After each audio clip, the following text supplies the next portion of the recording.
Okay. ನಮಸ್ತೆ ಎಲ್ರಿಗೂ. ಇವತ್ತು ನಾನು ನಿಮಗೆ ಪೆಟ್ಟಿಗೆಗೆ ಕಡ್ಡಿ ಕೊಡೋದು ಹೇಗೆ ಅಂದರೆ, ಈಗ ಬೇಸಿಗೆಗಾಲದಲ್ಲಿ ಅವುಗಳಿಗೆ ಸ್ವಲ್ಪ ಉಷ್ಣಾಂಶ ಜಾಸ್ತಿ ಇರುತ್ತೆ ಒಳಗಡೆ. ಅದಕ್ಕೆ ಸೆಕೆ ಆಗ್ತಾ ಇರುತ್ತೆ. ಅದಕ್ಕೋಸ್ಕರ ನೀವು ಸಂಜೆ ಹೊತ್ತು ಅಥವಾ ಬೇರೆ ಟೈಮಲ್ಲಿ ನೀವು ನೋಡ್ಬೋದು, ನೊಣಗಳು ಹೊರಗಡೆ ಬಂದು ಪೆಟ್ಟಿಗೆ ಮೇಲೆ ಕೂತಿರ್ತವೆ ಅಥವಾ ಪೆಟ್ಟಿಗೆ ಕೆಳಗಡೆ ಒಂದು ಗುಂಪಾಗಿ ಇಷ್ಟು ಕೂತಿರುತ್ತೆ. ಅವಾಗ ನಿಮಗೆ ಒಂಥರ ಇದಾಗ್ಬೋದು, ಅಂದರೆ ಅದು ಹೆದರಿಕೆ ಆಗ್ಬೋದು, ಎಲ್ಲರೂ ಹಾರೋಗ್ತಿದ್ಯಾ ಅಥವಾ ಗೂಡು ಬಿಟ್ಟು ಹೋಗ್ತಿದ್ಯೋ ಅಥವಾ ಬೇರೆ ಏನಾದರೂ ಆಗಿದೆಯಾ ಅಂತ.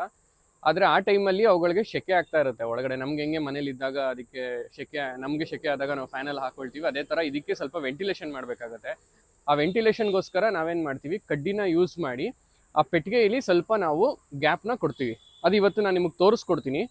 ನೀವು ಕಡ್ಡಿನ ಯಾವುದಾದ್ರೂ ಸರಿ, ಒಣಗಿರೋ ಗಿಡದಲ್ಲಿ ಒಣಗಿರೋ ಅಂಥ ಕಡ್ಡಿಗಳನ್ನ ಇಷ್ಟು ದಪ್ಪ ಇರಬೇಕು, ಮ್ಯಾಕ್ಸಿಮಮ್ ನಿಮ್ಮ ಬೆರಳು, ಕಿರು ಬೆರಳು ಅಷ್ಟು ದಪ್ಪದ ಕಡ್ಡಿ ಇರಬೇಕು, ಇಷ್ಟು ಇರಬೇಕು.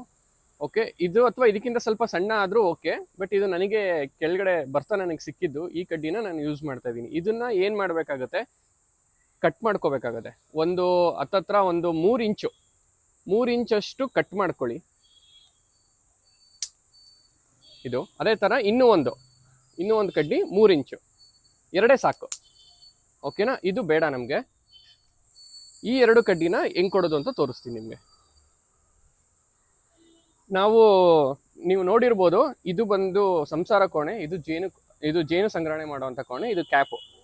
ಓಕೆನಾ? ಕೆಲವೊಂದು ಕ್ಯಾಪಲ್ಲಿ ಮೇಲ್ಗಡೆ ಓಪನ್ ಇರುತ್ತೆ, ಇದೇ ಥರನೇ ಹೆಂಗೆ ನಮಗೆ ಬಾಗಿಲಿರುತ್ತೆ ಅದೇ ಥರನೇ ಇಲ್ಲೂ ಓಪನ್ ಇರುತ್ತೆ. ಅದಕ್ಕೆ ಸ್ವಲ್ಪ ಅವುಗಳಿಗೆ ಏನಾಗ್ತಾ ಇರುತ್ತೆ ಅಂದರೆ ಗಾಳಿ ವೆಂಟಿಲೇಷನ್ ಚೆನ್ನಾಗಿರುತ್ತೆ. ಬಟ್ ಇದರಲ್ಲಿ ಏನಾಗಿದೆ ಅಂತ ಹೇಳಿದ್ರೆ, ಕ್ಯಾಪಲ್ಲಿ ಹೋಲ್ ಇಲ್ಲ, ಬರೀ ಇಲ್ಲೊಂದೇ ಕಡೆ ಮಾತ್ರ ಜಾಗ ಇರೋದು. ಆಗ ನಾವೇನು ಮಾಡಬೇಕು ಅಂದರೆ ಇಲ್ಲಿ ಕೊಡಬೇಕಾಗುತ್ತೆ. ಈ 2 ಜಾಗದಲ್ಲಿ ನಾವು ಇಡಬೇಕಾಗುತ್ತೆ. ಈಗ ನಾನು ಇಡ್ತಾ ಇದ್ದೀನಿ ನೋಡಿ. ಇದು ಫುಲ್ಲು ಹನಿ ಒಳಗಡೆ ಫಿಲ್ ಆಗಿರೋದ್ರಿಂದ ಸ್ವಲ್ಪ ಗಟ್ಟಿ ಇದೆ. ನಾವು ಏನು ಮಾಡಬೇಕು ಅಂತ ಹೇಳಿದ್ರೆ ಸ್ವಲ್ಪ ನಿಧಾನಕ್ಕೆ ಹ್ಯಾಂಡಲ್ ಮಾಡಬೇಕು.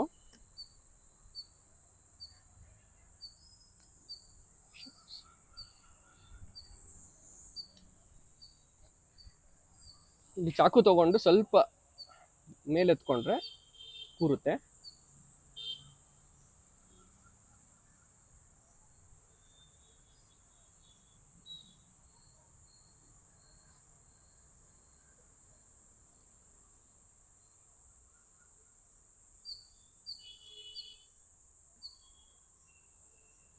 ಈ ತರ ಕಡ್ಡಿ ಕೊಡಬೇಕು 2 ಸೈಡುವೆ.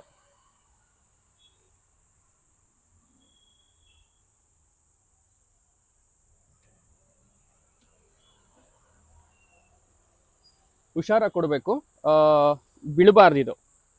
ಓಕೆ, ಪೆಟ್ಟಿಗೆ ಬೀಳಬಾರ್ದು. ಮತ್ತೆ ಆದಷ್ಟು ಕಡ್ಡಿ ಸ್ವಲ್ಪ ಸಣ್ಣದೆಲ್ಲ ಇರಬೇಕು. ಇಲ್ಲಿ ಓಡಾಟ ಕಡಿಮೆ ಇರಬೇಕು. ಆ್ಯಕ್ಚುಲಿ ಇದು ಸ್ವಲ್ಪ ದಪ್ಪ ಆಯಿತು. ಇದಕ್ಕಿಂತ ಸ್ವಲ್ಪ ಸಣ್ಣ ಕಡ್ಡಿ ಕೊಟ್ಟರೆ ಈ ನೊಣಗಳು ಓಡಾಡೋಷ್ಟು ಜಾಗ ಇದ್ದರೆ ಸಾಕು. ಕಡ್ಡಿ ಕೊಡೋದು ಹೀಗೆ. ಆಗೇನಾಗುತ್ತೆ, ಇಲ್ಲಿಂದ ವೆಂಟಿಲೇಷನ್ ಶುರು ಆಗುತ್ತೆ. ಅವಾಗ ಅವುಗಳ ಒಳಗಡೆ ಇರುವಂಥ ಜೇನುನೊಣಗಳಿಗೂ ವೆಂಟಿಲೇಷನ್ ಬರ್ತಾ ಹೋದಾಗ ಆಗ ರಾತ್ರಿ ಹೊತ್ತು ಇಲ್ಲಿ ಬಂದು ಅಥವಾ ಸಂಜೆ ಹೊತ್ತು ಇಲ್ಲಿ ಬಂದು ಕೂತ್ಕೊಳ್ಳೋದಿಲ್ಲ. Thank you.